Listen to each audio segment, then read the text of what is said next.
With troubled minds, give them peace and clarity, and allow them to think more clearly.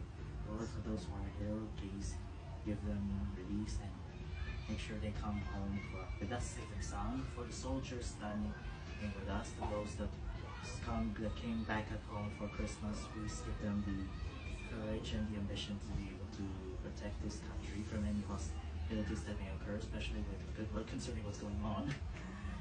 And lastly, for those that are struggling and being mostly grades, give them a better sense of what they're doing.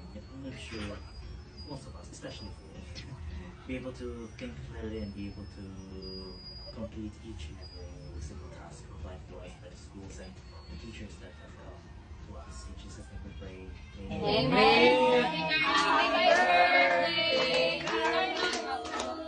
Happy birthday. Go! Silence! Oh, yes.